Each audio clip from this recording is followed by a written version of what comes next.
Hello, everyone, and welcome to the Invisible but Powerful Show. I'm your host, Kimberly Kiner, and I'm so glad that you're here for our next episode entitled Finding Love After Loss. As you all know, February is the month of love, and tonight's episode is an inspiring story of resilience, hope, and rediscovery. This episode features an incredible woman, Tina Still, who will share her heartfelt journey of love, loss, and finding purpose again. So make sure to engage in the live chat throughout this episode, and don't forget to stick around for our Q&A at the very end.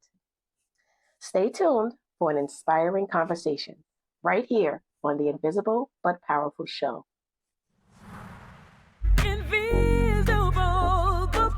Welcome to Invisible but Powerful, where heart, soul, and spirit intertwine. This show is about sharing stories of faith, resilience, and transformation to inspire you to uncover, unlock, and unleash the incredible potential God has placed within you. Now, let's get ready for real talk and heart-to-heart conversations on the Invisible but Powerful Show.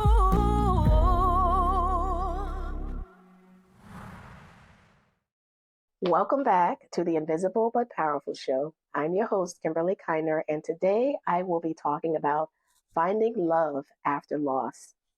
For the month of February, we're celebrating it by sharing powerful stories of love in all of its forms. Our guest tonight, Tina Still, understands love's beauty and resilience in the face of life's challenges.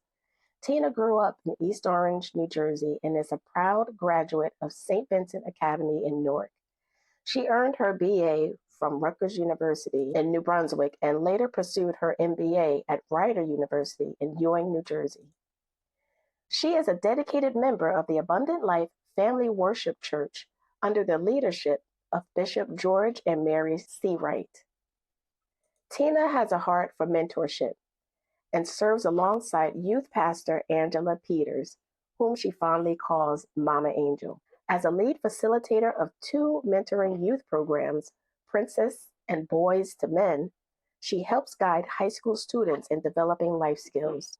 In addition to her mentorship, Tina has been a proud member of Sigma Gamma Rho Sorority Incorporated since 1992, where she continues to serve her community and mentor the next generation of leaders. With a career spanning 30 years in the pharmaceutical industry, Tina has been with her current employer, ASI, for over 20 years, making a significant contribution to the industry. After marrying the love of her life in 2008, Tina faced unimaginable heartbreak when she lost him in 2014. But her story didn't end there. She found purpose through fostering and adoption and embraced motherhood with love and dedication. And she later rediscovered love in a beautiful new chapter of her life. Her journey is one of resilience, faith, and rediscovery. And today, we're going to share how love, loss, and healing have shaped her life and how she found hope after heartbreak. As you watch this, don't forget to engage in the chat and let us know what resonates with you. Share your thoughts throughout this episode. With that said, let's welcome my dear friend, my line sister, Tina Still. Hey, Tina. Hi, Kim. Hey, Kim. How are you? I'm good. Oh, now you are at loss for words. Nope, I'm good. And so everybody knows I'm the only one allowed to call her Kim. Well, I thank you so much for being here, talking about Sure. such a sensitive topic. I know we're talking about love, finding love after loss, but I wanted to talk to you about life before love. So, what was life like for you before meeting Ellis? How did you envision your future? Anybody in my family could probably tell you that I've wanted to be a wife and a mother since I was 16. I envisioned being a wife and a mother. And so while I was also very career driven, that part of me that wanted to be a wife and mother was always there. Mm, okay. And it's funny because some of my friends would actually say, does your husband know, your future husband know that, he's really just there to help you have a child? And, and I would, joke. I was like, yeah, I'm going to love him and everything. I mean, of course, I love him, but, But he's just a donor. Yeah, I was trying not to say that, but yeah, that was yeah, that was my thought process. That was Right. Right. I wow. wanted to be able to look into a child's eyes and see me, you know? Oh, So, nice, nice. yeah. So let me share this picture because as you're thinking about your future and how you envision just wanting to be a mother, you met this man. And so tell me what's going on here. How did Yeah. you meet Ellis? A friend of mine, Othel Miller, was throwing himself a birthday party, and I'm into stage managing, poetry, and stuff like that. And so he's one of those people that I would often work with on plays and coffee houses and stuff like that. So he was throwing himself a coffee house style birthday party, and he asked me to come. And normally I'm a homebody. I stay home, I watch television, eat ice cream, enjoy Grey's Anatomy, whatever. But I said, you know what?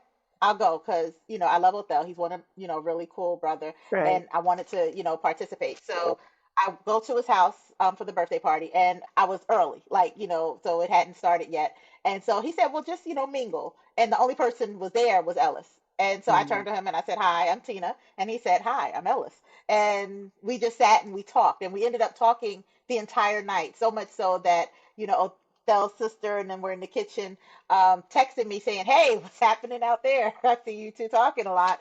And we talked a lot. And so when it was time to leave, I saw him and he was walking, and I was just like, "Well, where are you going and why are you walking?" He was like, "Oh, I caught the train here, so I'm just walking to the train station."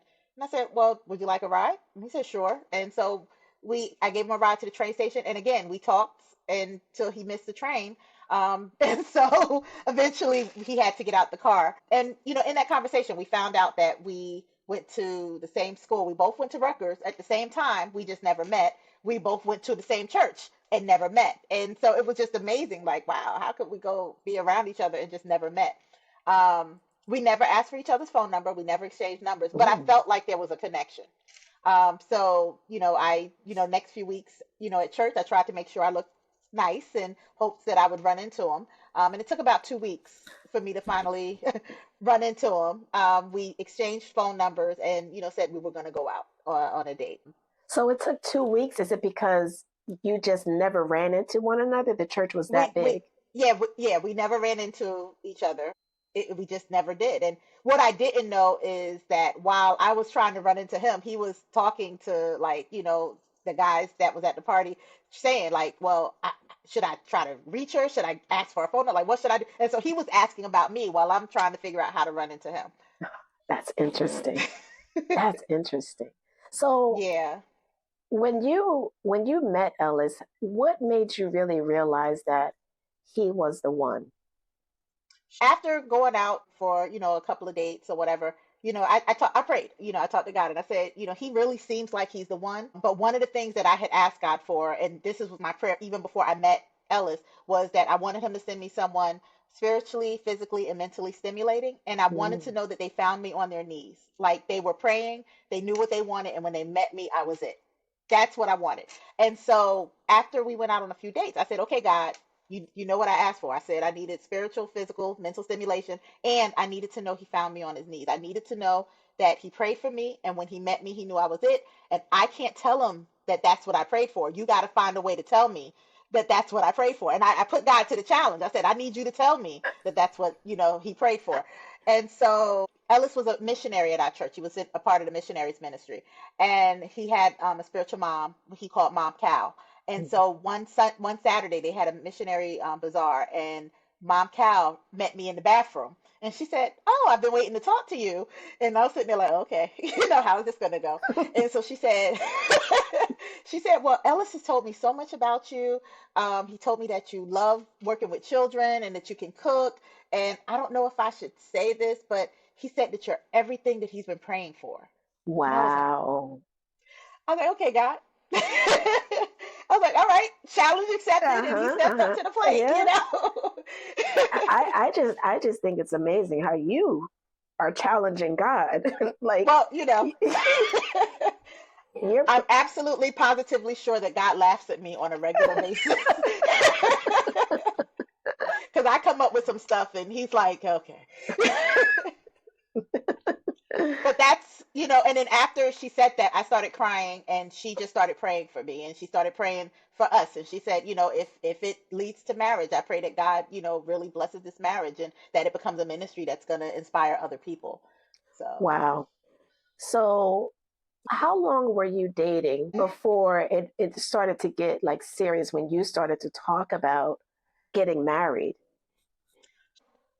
people who knew us would probably say that we were a little fast in knowing that this is what we wanted. Not in doing, but in knowing. By the third or fourth date, I cooked for him, and he was at the house looking at photo albums that I had, and he came across pictures of a couple at our church, Pastor Jim and Yatunde Hart.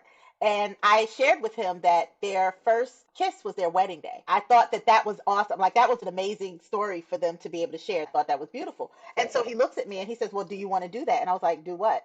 And he was like, do you want your first kiss to be our wedding day? And I was like, I've never, I don't even know that I could. Wow. I sure. I guess. And he said, okay, well then it settles it. Then our first kiss will be our wedding day. And this was the third or fourth date. And I was like, wait, Wow, really? wait, one, we just said wedding day, and two, so we're not gonna kiss at all, like, um, and so that was a pact that we had made, and we kind of brought in our family, into it. It helped, my niece, every time he would go to hold my hand, my niece would stand in the middle of us. I mean, and I was just like, we didn't say we weren't going to hold hands. We just said, okay, fine. So we knew then, or very early on, after we just figured out this is it, this is what we're doing. Alice was like, okay, well, let's join the dating and engage class at Hmm. our church, Hmm. because they want you to date a year before you get married. And so he went to talk to the person who was in charge of the dating and engage class. And then that next Sunday, Pastor Mary, she kind of pulled me aside. She was like, Tina, can I talk to you for a minute? And I was like, sure. And she said, so I heard that, you want to join the dating and engage class. And, she said, and I like Ellis. I'm not saying that I don't like him. I'm not saying he's not the one. He seems like a really great guy. I'm not saying he's not the one, but I need y'all to slow down. She said, Yeah. I need y'all to go through 4 seasons of your relationship. I need you to see all of the different aspects that the relationship could hold. So I'm going to ask y'all to slow down. And I was like, we just said we weren't going to kiss until our wedding day. So this is how is this supposed to, but then she made me go get Ellis, and she brought him in and she said the same thing to him. And so we said, okay. And so we couldn't enroll into the dating and engage class until a year. And so Okay. we dated a year, no kissing. We did end up getting engaged. So you have the picture So there of that us was the getting engaged. picture. Yeah. So we did end up getting engaged on our 1 year anniversary. And then we joined the dating and engaged classes right after. So this was our engagement. It was beautiful. He had rented out the Frog and the Peach in New Brunswick, the third floor. So he had the whole floor to himself. And so we went up there. There was flowers and stuff like that. And we were eating.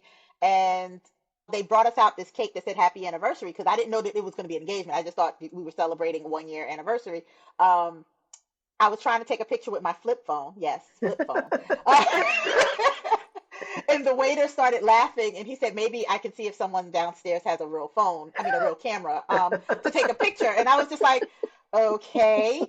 And when he went downstairs, he came back upstairs with Ellis's best friend, Kevin, who was a photographer. Ellis had already planned everything. He had Wow. planned that the photographer was taking pictures of us even as we got out the car. So he had pictures of the whole process. And while we were talking, Ellis started talking and about some of the most memorable dates and stuff like that. And then he dropped to his knee and asked me to marry him. Oh. So all of these pictures here are right in the moment of him asking me to marry him. That picture where I'm hugging him, Hmm. on the bottom left, I whispered in his ear and said, I really want to kiss you right now. Oh. So, But we so you didn't even kiss when you got engaged no, no. I kissed him on his nose or on his forehead, but we never kissed on the on the mouth. mouth. Okay. Yep, not until our wedding day. Oh, that's beautiful. So, as we continue to talk about love, I want to take a Mhm. moment to talk about God's love. He loves each and every one of us, and He has empowered us to do something extraordinary in this life. This is emphasized in the Lessons of the Invisible but Powerful book. It's a devotional book meant to inspire women everywhere. Take a look. Have you ever felt like life's challenges have left you searching for hope? Invisible but Powerful isn't just a devotional. It's a lifeline for women navigating their toughest moments. Filled with heartfelt stories, scriptures, and reflections, this book is inspiring women to rediscover their strength and faith. It's time to uncover your inner strength, unlock your potential, and unleash a life filled with purpose. Scan the QR code now, or go to Amazon.com to purchase and begin your journey today. You don't have to face life's challenges alone. Let Invisible but Powerful guide you every step of the way. All right, so we are back, and we have my special guest here, Tina Still. We are talking about finding love after loss.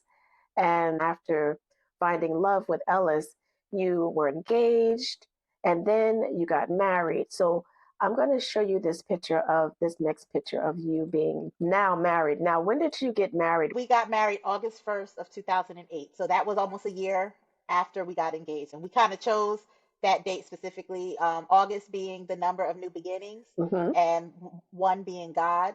So we wanted God to be in the middle of our new beginnings.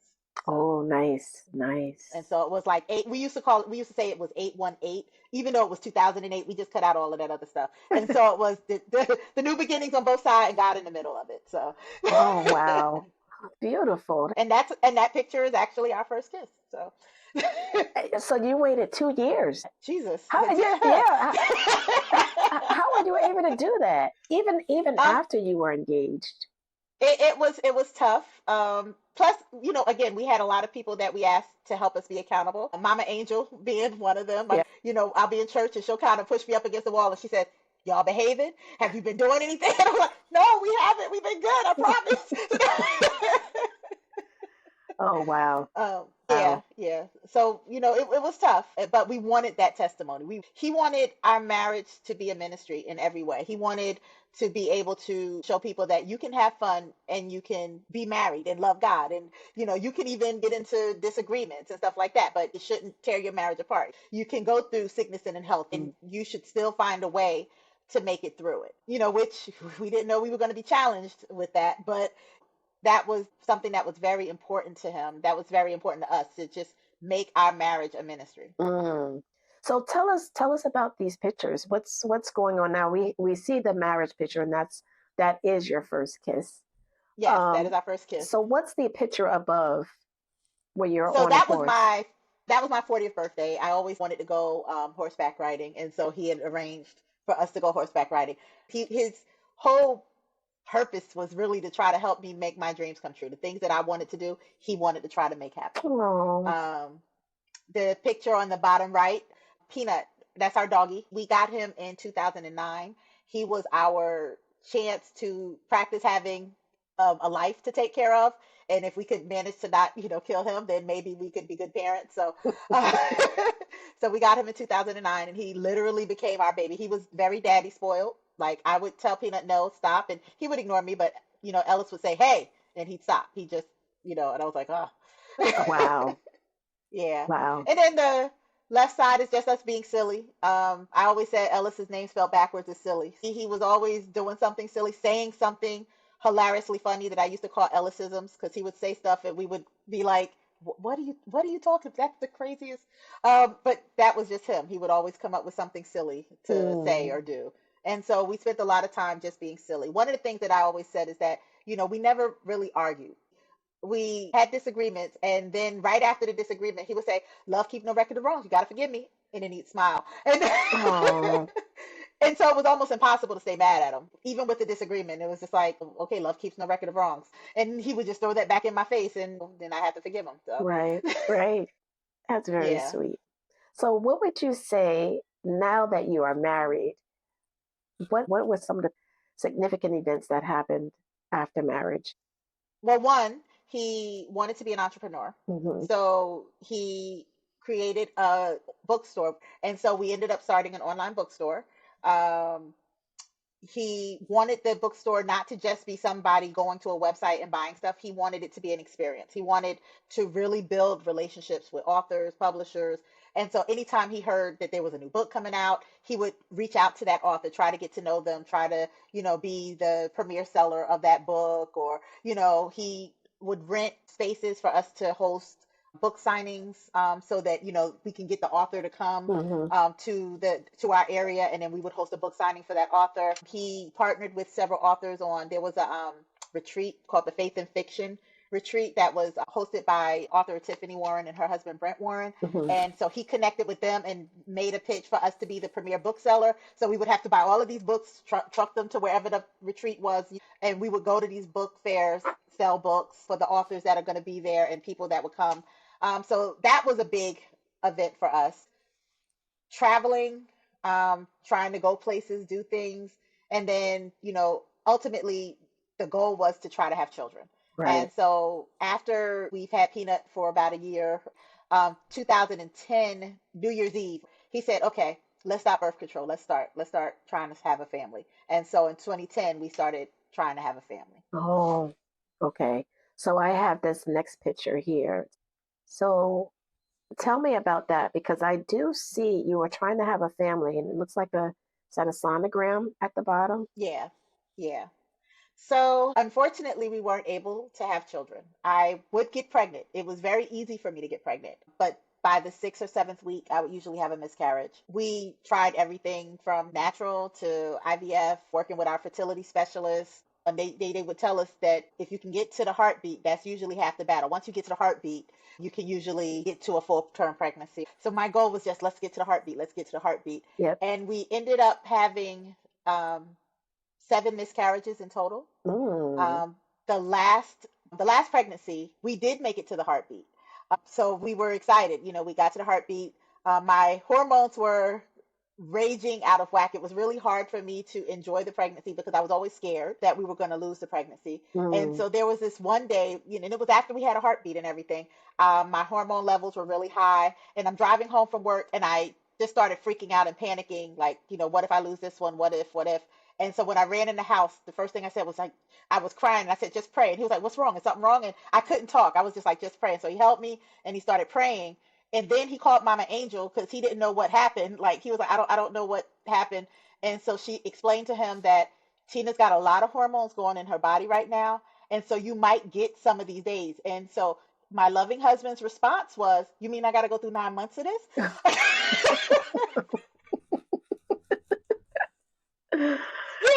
Yeah, yeah. So he did that. I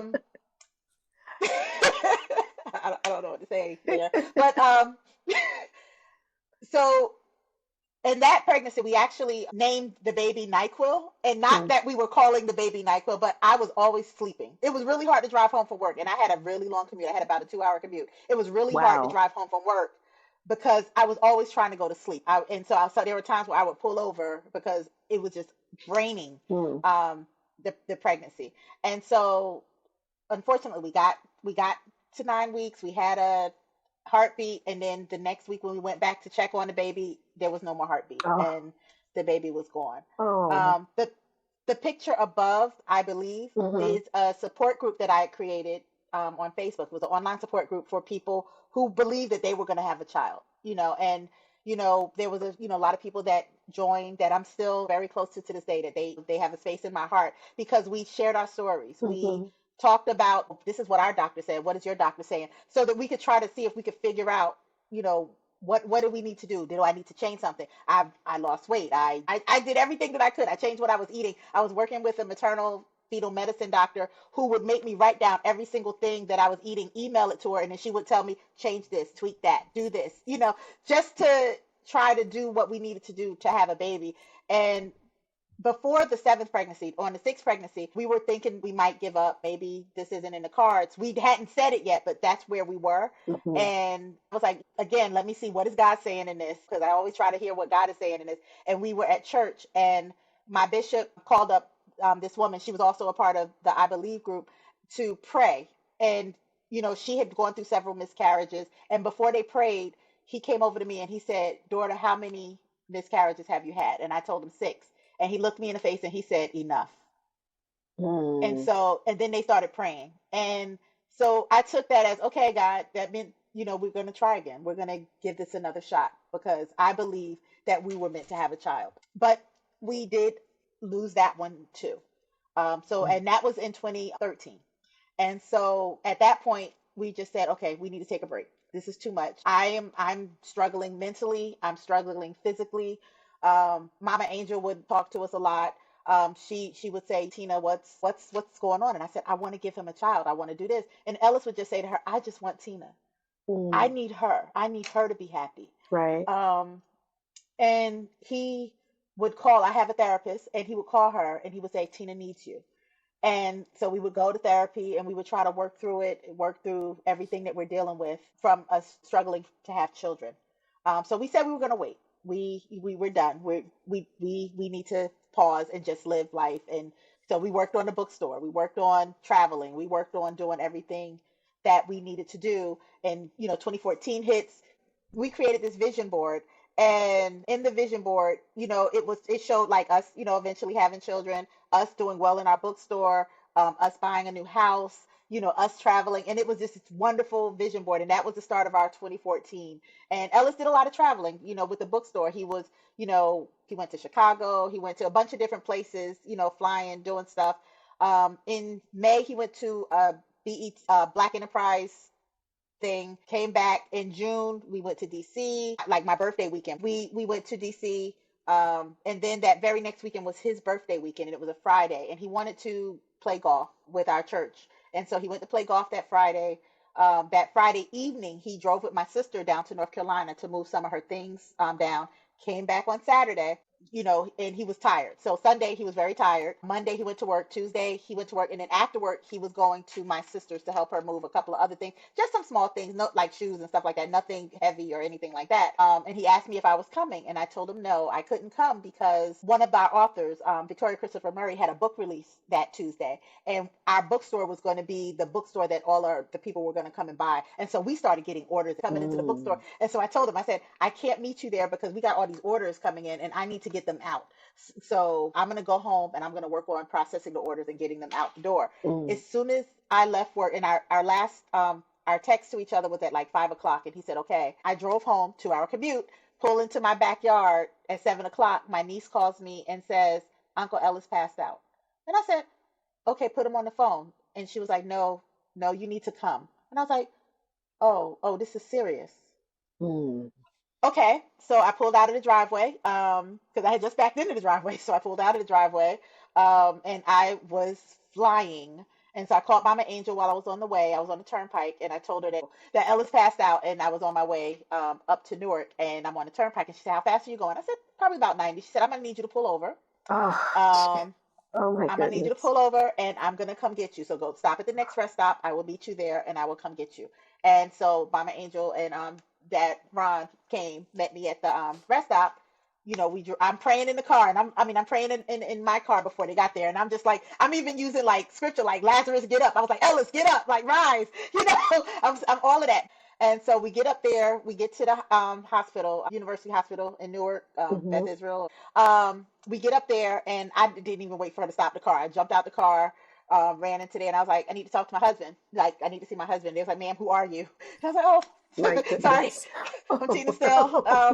They brought my husband here, Ella Still, and she was like, okay, go through those doors. So I go in the doors and the nurse is like, ma'am, could you do me a favor and just go in this room? I don't want to go in this room. I want to see my husband. Where is my husband? I want to see him. And like, my sister and my niece was there. I didn't notice it at the time, but their eyes were all red, and so they made me go into this room and the doctor comes in and he says he went unresponsive and I'm sorry, but he's gone. I stopped listening. I didn't know what else. I didn't know what else. I couldn't hear him. He was like the Charlie Brown teacher at that point because I don't know Mm. what else he was talking about. I just looked up to God and I said, first you take my children and then you take my husband. Mm. Like, are we really doing this? Wow. Oh. Um, yeah, yeah. So I went in, I saw him, I laid with him, I kissed him, and then I'm thinking, I'm like, I can't be a widow. I'm 42. Like, what do you mean I'm a widow? Like, Mm. how is that? What am I supposed to do? Date again? Like, I can't even date. Like, I had the love of my life. What am I supposed to do now? Wow. Wow. You know?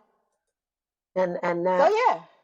that I can't imagine. First of all, I can relate to having a miscarriage and losing an unborn child, and that's devastating enough. But you said you lost, was it seven? 7. Yep. Seven. I lost one, and I was in depression. I was going through all types of emotions. You had seven, and then right after that, Yeah. not too long after, Yeah. This your is the husband. picture I was referring to. In that top left corner, that Okay. was our vision board. Oh, I see. Okay. I didn't know what that was. I didn't know if that was part of your Yeah. bookstore. Yeah, that no, that was our vision board. And the reason why I put that on there is because after he died, that vision board was in my house. And it Mm, was traumatic looking at it, everything that wasn't going to happen. That's why today, like people say, oh, you want to do a vision board? I can't do one right. Yeah. because this vision board, that was everything that those were my dreams. Those was everything I wanted, and it's gone. Mm, None of it's going to happen. So that's why I put that picture there because that was a loss. That looking at that every day was a loss. That bottom left picture was our last trip together when we went to DC. We brought mm, Peanut with us. mhm, He was doing the book signings and stuff like that. That middle picture was him doing the book signing. Us, really trying to just build the business and get it going. mhm. And all of that, all of that gone. I lost my husband, I lost my babies, and then ultimately I lost the business because there was no way I could keep his vision going and still manage like the household. And I had to work, I had to do everything I needed to do. So that was a tough loss. Yeah, I was gonna say, like, how did you continue with life with all of this loss? So the first thing I did, I called my doctor, my primary care physician, and I let him know that Ellis passed away. So he immediately told me to come in to the office. He started going through his files to see if he could see anything in his records that would have indicated a heart attack or anything like that because it didn't make sense that he just died. So he asked me to describe what I know. And so I told him what I knew. I knew that he was at my niece's house. He said he was tired. He sat down on the steps, and when she went to check on him, he was unresponsive. But he had a smile on his face. So that didn't show any pain or grimacing or anything like that. Even when he was at the hospital, like, everybody who came to the hospital that night, they just looked at him and said, he has a smile on his face, you Wow. know? And so with that, I was angry. I was angry at God. I really was because I'm just like, you can't tell me the devil took him because there was a smile on his face. So you just decided that it was time for him to go. You got to help me with that, God. And a lot of people say that God is sovereign. And for me, that hurt, because most of the time you say God is sovereign, you're like, oh, he can do what he wants and everybody's happy about it. I wasn't, because what God is sovereign meant to me is that he gets to do what he wants and I don't get a vote. I Mm, didn't want this. And so all of that was a struggle for me. But at the same time, because I didn't understand how how God expected me to live. I didn't understand that. But growing up, I was always taught that suicide was an unforgivable sin. And so if I killed myself, I still wouldn't be with Ellis. And so I was stuck. I didn't want to be here. I literally didn't want to be here. And I couldn't kill myself. So I didn't know what to do. I was in a conundrum or whatever. So my doctor, the first thing he said is, I'm going to put you in a partial hospitalization program. Dealt with too much. This is too much mhm, loss with the mhm. babies and now your husband. So it's going to be, 3 days a week, full day. You'll be there. You'll do therapy, group therapy, individual therapy, with them. So I took the summer off. I took short-term disability from work, and I was in therapy, in a partial hospitalization program in therapy. But truth be told, I didn't want to be here. And so since I couldn't kill myself, again, God laughs at me. But I said, look, God, you can do this. I have a 2-hour commute to work. All you got to do is send the truck. I don't need to Oh, be here. If you do this, I'll be with Ellis. I'll be good. And mm, so my therapist labeled me as passively suicidal. She said, you won't do anything to kill yourself, but if it happened, you were cool with it, which means that you could be willing to do risky behavior that could allow you to die because you were trying to find a way to be out. Wow. Wow. Um, yeah, yeah. So in order for me to graduate from the partial hospitalization program, I had to have my own therapist that I was going to see. And the therapist that I had for all of my miscarriages, I wanted her. I said, she's a Christian therapist. And right now, my mental has taken a hit, but so has my faith. And I said, the only way for me to make it through this is I have to find a way to restore my faith. That was going to be my next question. Like, what role did faith and the community, especially in the church that you were involved in, how did that help with your grieving and your healing process?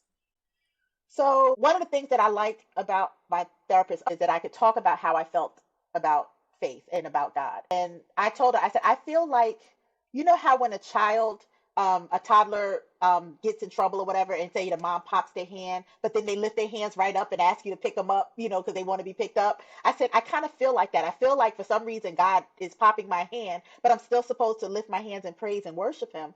And I Mm, don't know how to do that. And she said, well, if you don't want to lift your hands all the way up to God to worship him, lift them halfway. God will meet you there.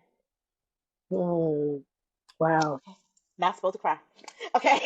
Of course you but are. It's okay. It's okay. It's okay. but yeah, so be having her, having church. And it took a while for me to want to come back to church because, you know, walking in the church, our ushers, we have the best ushers, they're like airline stewardess, they're like two, whatever. And so you walk into church and I'm used to being a two. And when they held up that one, I ran out and went downstairs and started crying because I'm not used to being a one. I'm used to being a two. And so I spent almost a year sitting in the back of the church with one of my spiritual moms, Mama Des. And she won't let me cry too long because she likes to make me laugh. Um, and so we're sitting in the back of the church most of the time, and she's keeping me together. And there are times when I want to go downstairs and cry. Like there was a christening of a bunch of babies, and I just went downstairs and lost it. And she came down, and she just helped me to be with me. Ah, Jesus, I don't It, want to do this. it's Uh, okay. It's okay. It's all all right. right. It's okay. It's Um, okay. but being in therapy, being in church, and then the church told me about a thing called Grief Share, and I started going to Grief Share, and it's a faith-based support group. And what I liked about it is it's not somebody telling you how to get over your grief. It was some videos that you would watch, and you had a workbook where you would go home and you would work through what you were feeling. And there was one that really stood out to me because, the question I kept asking God was like, why? Why did he have to die? Like, Mm, why? Why couldn't I have children? Why? Why do I have to go through this? And in one of the sessions on Grief Share, it was the why question. And one of the things that the video said was, if Job knew the answer why, would there be any less people at the dinner table? Because it was mm. still going to happen. God still had plans and what he wanted to do and how he wanted to do it. Um, so it was a tough, but it helped me.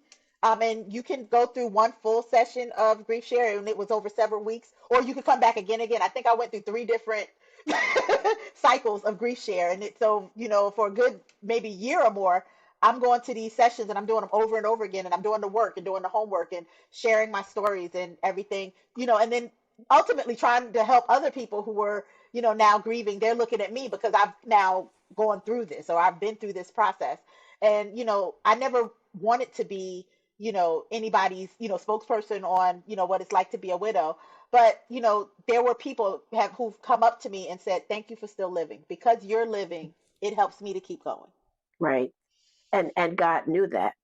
He knew he knew that you needed to be alive Hmm. to help someone else, and and we'll talk about the future, but he Hmm. knew that you're on earth. You were on earth for a reason.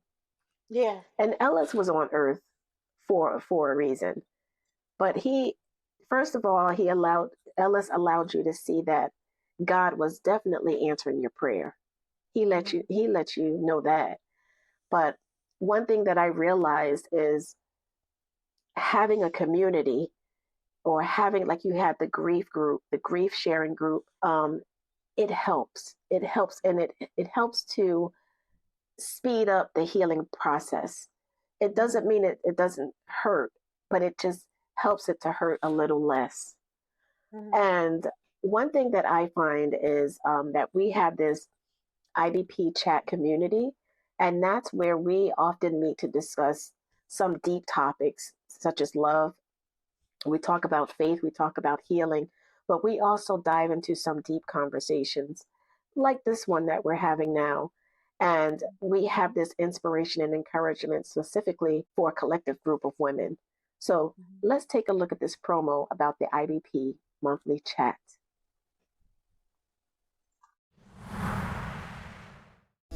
Do you ever feel like you're carrying life's weight on your shoulders? At the IBP monthly chat, you don't have to do it alone. This is your space. A space where real women come together to share, connect, and encourage each other. Whether you're navigating challenges, seeking clarity, or simply craving authentic connection, the IBP monthly chat is where faith and friendship meet. We meet virtually on Zoom, and each session is a safe place to open your heart and discuss God's word as it relates to our lives. Here, you'll find strength, understanding, and the reminder that you are never alone. Scan the QR code to subscribe and be notified of our next session. Let's grow together, one conversation at a time.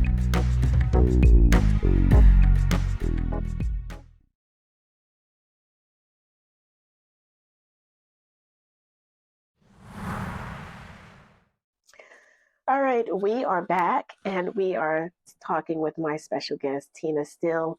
Our episode is titled Finding Love After Loss. And we were just talking, Tina, you were talking about a really emotional session or section about the loss not only of your unborn children, but also the loss of your husband very soon after. But despite the loss, you chose to foster. So let me share this picture here, and you can tell me what happened next in your life. Like, what was it that about fostering children? Like, how did you decide to start doing that? Okay, so that picture in the middle is a statue that was given to me by Ellis's brother, Maxie. Mm-hmm. He gave it to us for Christmas, 2013 Christmas, and he said that was his way of saying that he believed that we were going to have a child. And it was a cute statue, but I was sitting there looking, they don't look like Ellis or or me at all. But it was a cute statue. So I was just like, thank you, or whatever. I didn't go out seeking to become a foster parent.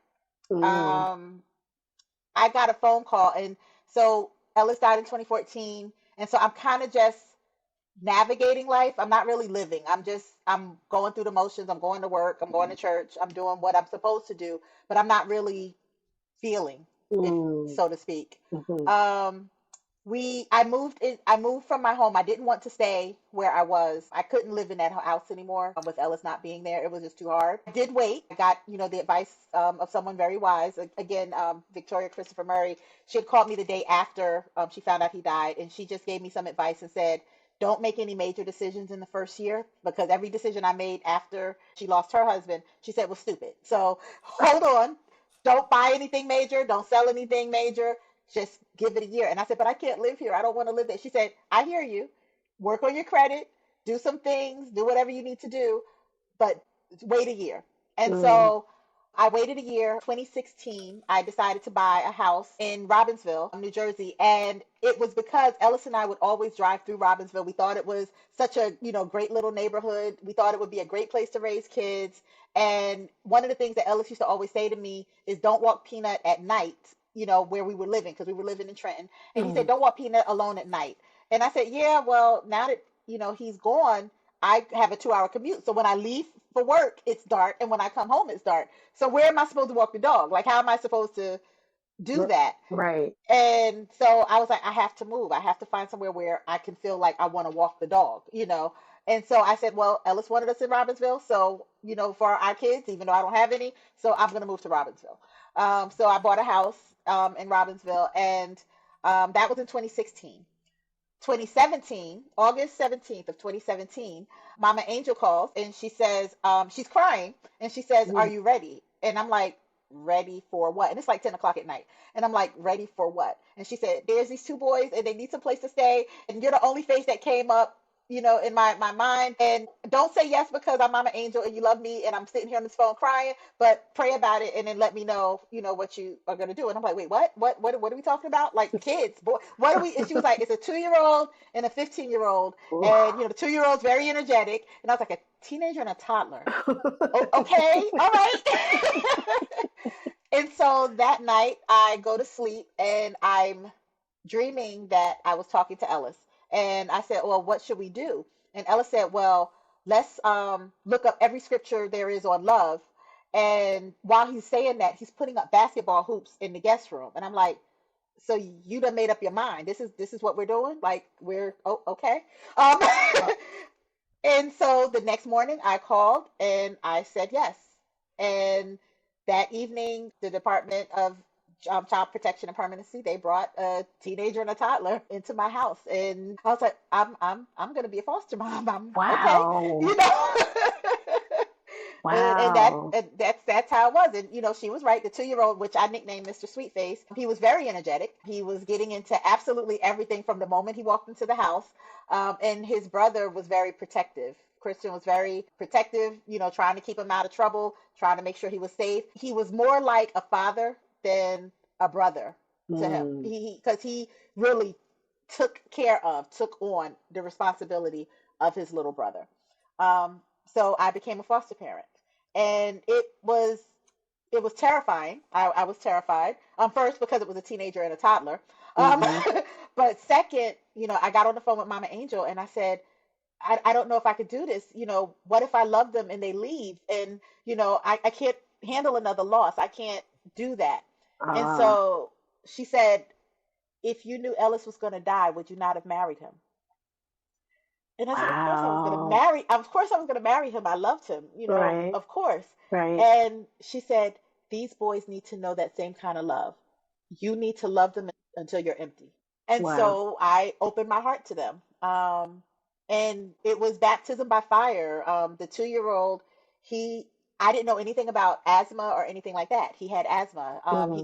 They came to live with me in August. In September, he had a severe asthma attack where I had to rush him to the hospital, and we ended up spending 6 days in the hospital because of the asthma attack. And I learned quickly about asthma. I learned about allergies, what was his Mm. triggers, everything, just having to learn how to take care of him and make sure that he was okay. Then Christian, in November, was playing basketball, got a really sharp pain in his leg. I had to take him to the hospital.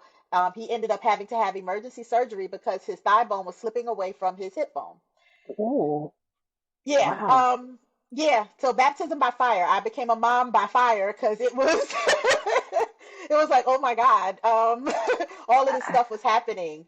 Um, and then, Thanksgiving happened and I wanted my family to show, them what a family Thanksgiving was like. And so, Mm. all of my family, they came up and, we had a great Thanksgiving, and everything.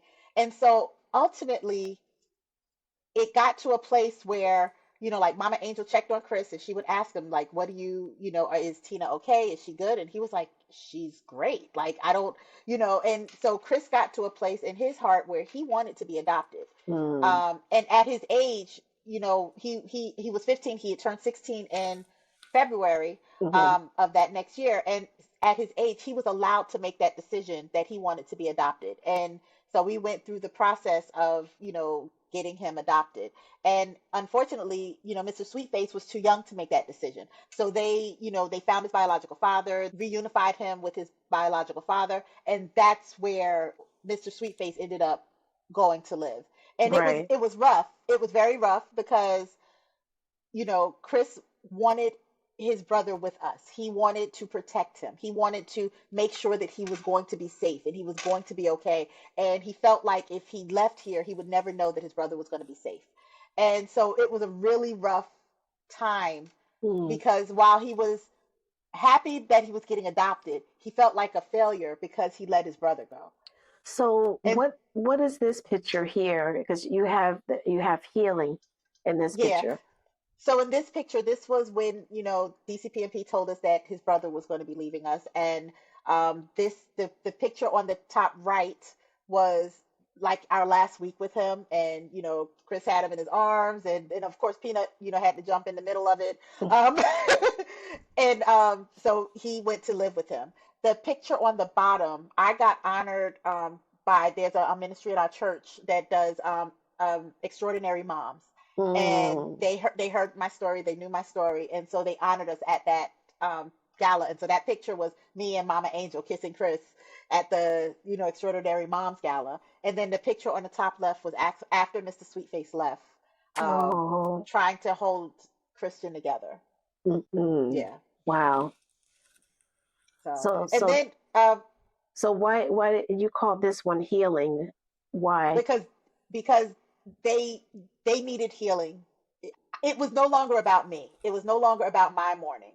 I had to Mm. find a way to work to heal my son and to make sure that he was going to be okay through all of this and everything that happened. And so Mm. then that other picture, the one that you had up for the adoption, so that happened after, when I was Okay. able when I'll I was bring able to that one adopt up. him. Hold And on. I asked him, when did you know you wanted me to adopt you?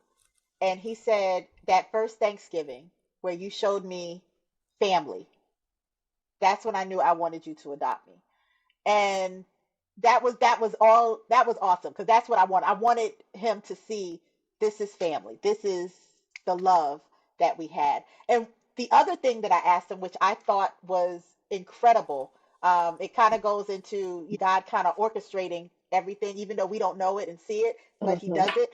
I asked him, when did you meet Mama Angel? Because Mama Angel was the first to, introduce me to him. And he said that I met her the summer of 2014. And if you remember, Ellis died June of 2014. Yes. And I had said once to my therapist, she said, how much Ellis loved you. So he probably went to heaven and said, look, I'll come up here, but I need to know Tina's going to be okay. And God was like, Mhm. bet, I got you. And at that point, he introduced,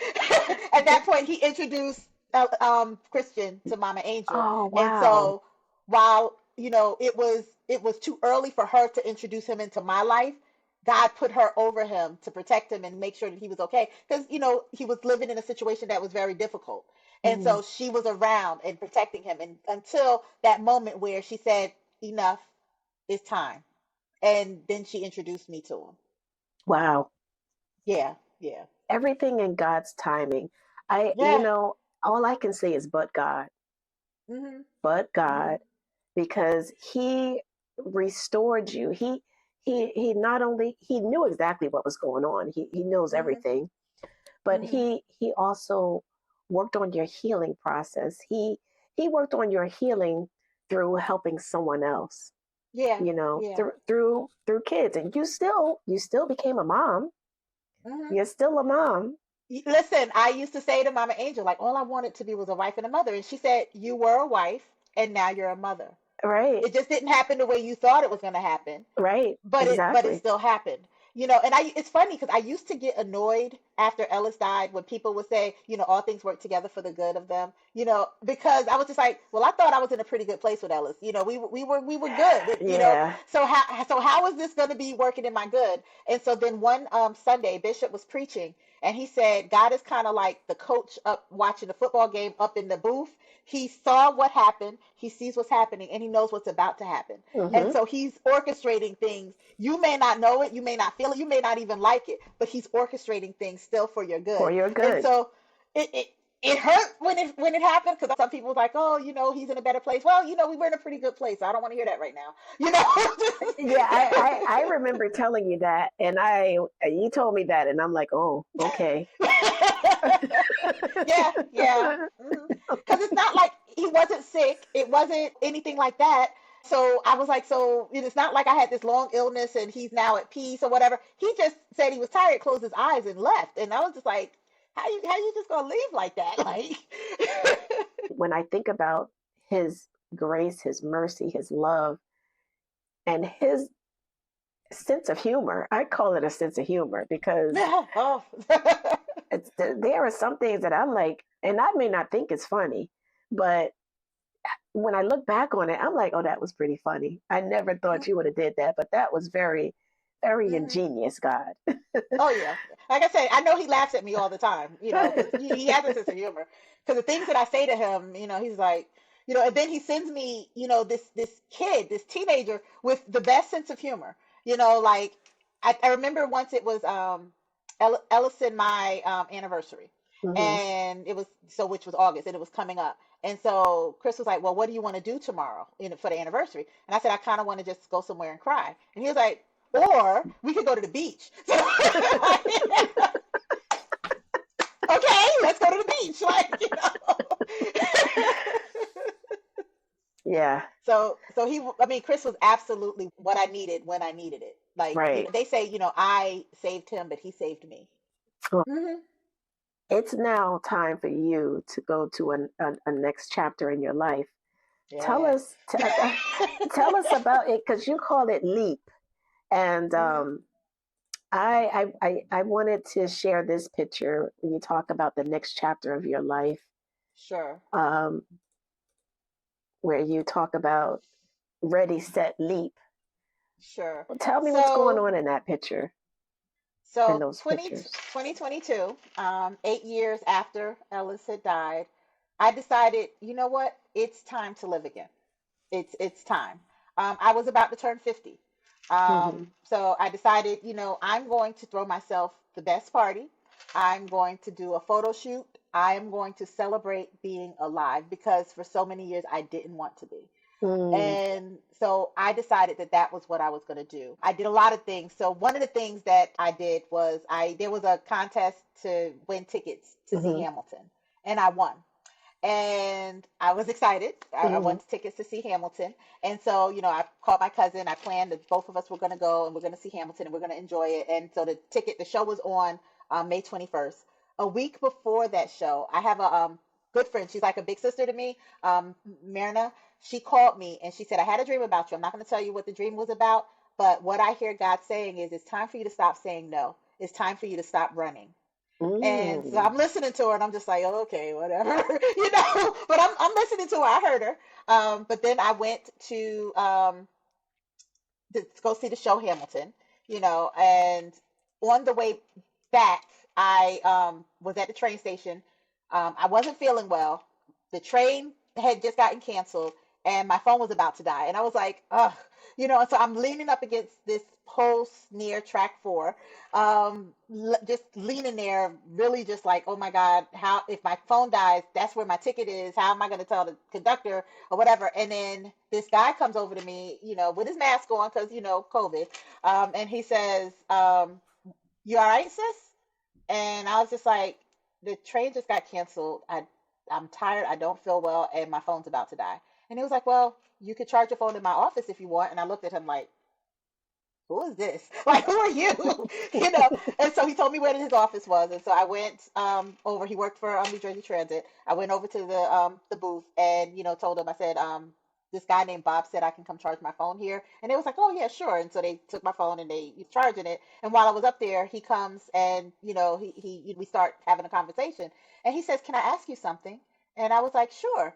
And he says, can I take you out to dinner sometime? And I just Oh. stared at him, because and so I just stared at him, and it felt like a really long time. He said that I just stared at him, but what was happening is I was hearing Myrna's words in my head. It's time to stop saying no. It's time to stop running. Mm.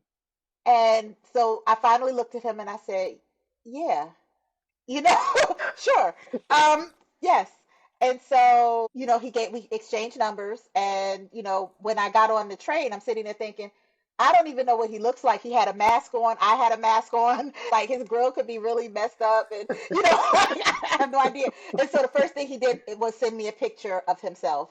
And then so I sent him a picture back and I was like, oh, he's handsome. Okay. And so from there, the next day, like we were talking on the phone or whatever. I went to the doctor because I really was not feeling well. Found out I had pneumonia. Um, Mm. yeah, Yeah, so I told him, I said, my family told me I'm not allowed to go out anywhere until my birthday party because this was May 21st. My birthday party was going to be on June 3rd because I have pneumonia. And so I won't be able to go out on a date with you. And so he said, okay. He's like, if we knew each other longer, I'd bring you some soup or something like that. But we're just getting to know each other. So, I'll just kind of take a step back so you don't think I'm a stalker or anything. Um, And so, talking for a few days, really getting to know him or whatever, I was just like, hey, why not? I said, I'm having a really significant birthday party coming up. And, I know we haven't gone out on a first date yet. And it would be really weird for you to show up and be surrounded by everybody who loves me, like absolutely everybody. But if you're interested, I would love for you to come. And he was like, absolutely. And I was like, wow. He said, yes. Okay. So my birthday party, which is the picture on the left side middle, Mm-hmm. was our first date. He actually showed up to our first date at my birthday party, and yes, everybody who loves me was staring like, "Who is this dude?" Yeah, including me, because I'm like, who is this guy? He's been dancing with her all night. Like, who is that? Absolutely, and he could dance really He well. can dance. I'm You like, know, and whoa. so there was a moment where my family surrounded him and started like battle dancing him, and he was just dancing, and I was like, he's just, all right, Yeah, okay, this yeah. this is happening, Mhm. But it was cool that he made that step, he made that leap, I should say, and he Yes. brought his cousin with him, and so it was. What was funny was like my family, my cousin, and all of them was like, "Who is this girl?" He done brought with him, but it was his cousin. He's showing up to a birthday party. He don't know anybody. He brought somebody to Right. hang out with him. And Yeah. he told her later, yeah, they was about to jump you. Oh my Love you, goodness. Danielle. If you see this, love you. But anyway, so that was our first date. Then after that was a Friday. That Monday we decided to have a second date, and we went out to dinner. He got off work kind of late, like almost 8 o'clock. So we Mhm. decided to meet at a diner and have a late dinner, and we started talking or whatever. And he asked questions. He asked why it took so long for me to say yes. And I Mhm. explained to him about the conversation I had a week prior. Yeah. Um, then he said, at your birthday party, everybody talked about being so happy that you're still here. What is that about? Oh. And so I shared with him my story. I talked to him about being a widow and how I really did not want to live. I did not want to be here, and the fact that I am still here. And he was like, "Yo, I'm glad you're still here too." But Yeah. I talked a little bit about Ellis. I talked about our love story. I talked about the fact that our first kiss was our wedding day. Mm. And so he listened, he heard or whatever. We had really really good conversation that night, and then he got up to go to the bathroom, and before he went to the bathroom he kissed me, and I was like, whoa, Mm. okay, all right, and he went to the bathroom, and I was sitting there like, whew, and I was trying not to tear up, because again, this has been 8 years. I have not kissed, talked to, entertained, thought about being with Oh. someone. Right. It's just not. Right. And then, we finished dinner, and, we went our separate ways. And on my way home, I was crying. I was bawling in the car, crying. The next day, I called my therapist, to tell her what happened or whatever. And I was just like, I'm not ready to open my heart up again, because what if I get married? This whole death do you part thing, just, it hurt. It almost killed me. And I don't want to go through this again. And she said, whoa, whoa, whoa, whoa. Why we had marriage already? It was a kiss. It was a date. It's all right. You're gonna be all right. That was all. That's Right. it. He didn't propose. He Right. didn't. Just it was a date. Right. Or Right. whatever. So So how long has it been? Because I know we're kind of wrapping up okay, this thing because we're now at where you're finding love again. yeah. So I do want to share one thing, and, yeah, and then I'll talk about where we are now. yeah, But where the ready set leap comes from. yes. So I was afraid to really move on, right? I was Mm. still wearing my wedding rings. It was, it was hard. It was something that I didn't want to do. But I didn't think it was fair to him if I'm going out with him, but I'm really not committing because my heart is still with Ellis. And Mm. so I was scared. Um, and that summer, it was in July, so I met him in May. So in July we had a youth conference, and in the conference, there was a speaker, Pastor Crystal Clay, and she preached a sermon called Ready, Set, Leap. And she described what it takes to leap. And so she said, first step to leaping is you got to decide you no longer want to be where you are. Then you need to bend down. And then she said in prayer, in parentheses, you need to push off from anything that's, holding you there. And she said, and it might hurt. It might be a lot of pressure for you to push off, but you need to push off. And then you need to take the leap, and you need to, you know, get to where you're going. You need to leave the things behind that are holding you back, and you need to move forward. And then when you look back, you've made it. You're there. And so right after that sermon, I drove up to his house, and and he was like, "What are you doing here?" I said, I got to tell you something that just happened." And I shared the whole sermon with him and what the story and what happened. And then I said, "I'm not giving these to you, but I'm letting you know." And I took my rings off, that I'm ready to take the leap with you. And I sat my Oh, rings on the table. how did he So react to that? he was like, "Wow." He said, "Are you sure you're ready to do that?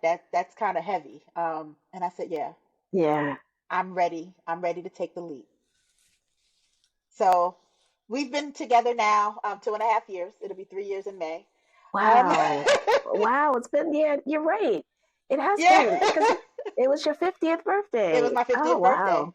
So it's been and we're enjoying getting to know each other. It's different. He is a different person.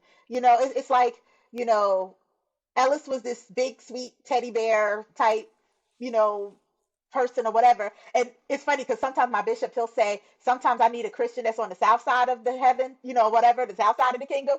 But I'm on the south side of the kingdom. If somebody say something crazy to him, he might say something crazy back. Like, And so it took a minute to, get used to that, because I'm not used to that.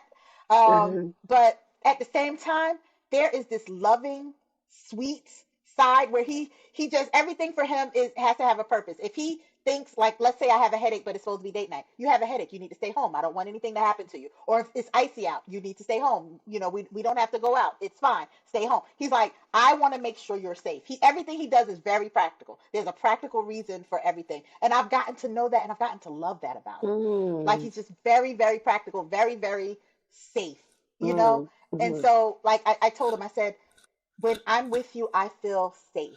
I feel at home. And I Wow. love that. Wow. So when you're comparing the two, I know that you've come such a long way. Now you have found love again. Yes. Now it seems like your heart is starting to fill up again. Hmm. Um, what are you working on now? What are you currently working on now? Because I know out of all of this should be some type of book. Yes, I have been writing a book.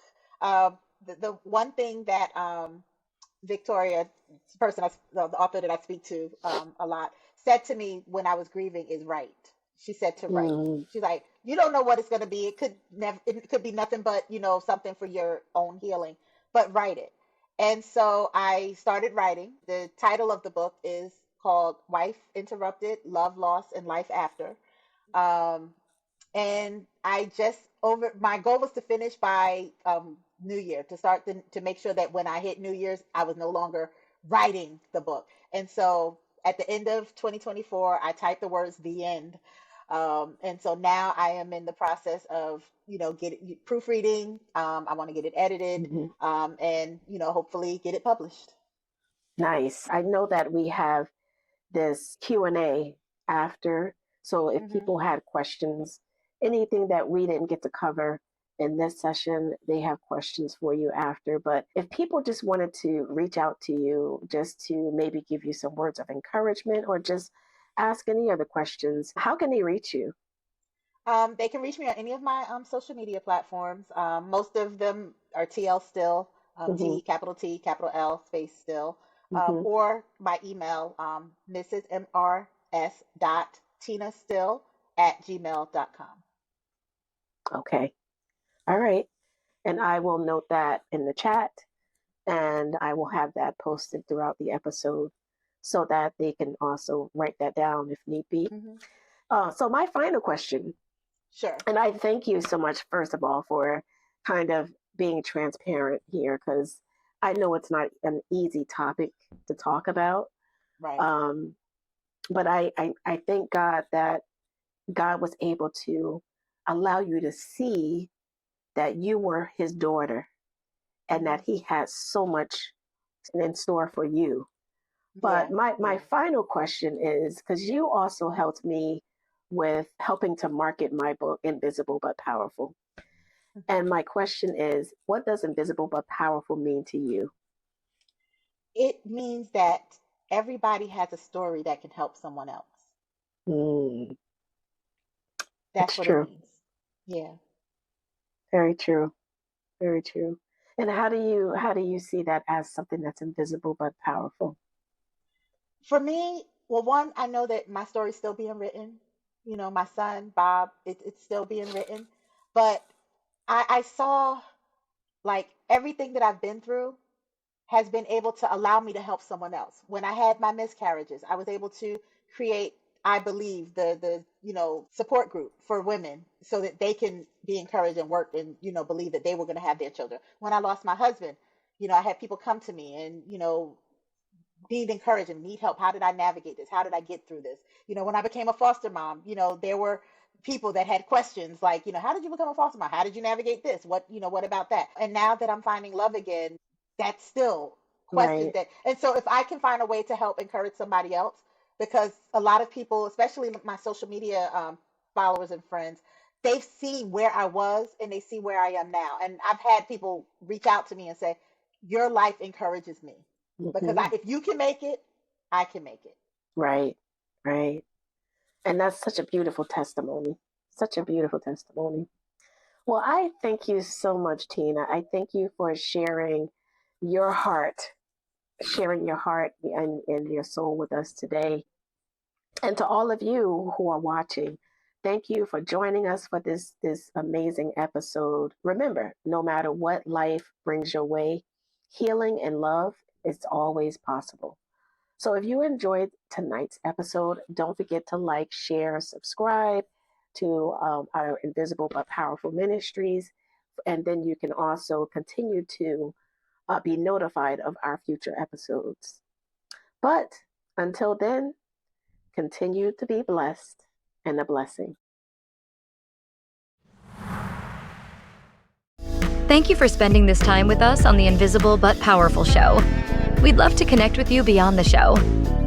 Follow us on Facebook at Invisible but Powerful Ministries, on Instagram at IBP Ministries, and subscribe to our IBP Ministries YouTube channel for more inspiring content. Until next time, remember to uncover, unlock, and unleash the potential within you. Walk boldly in who and whose you are.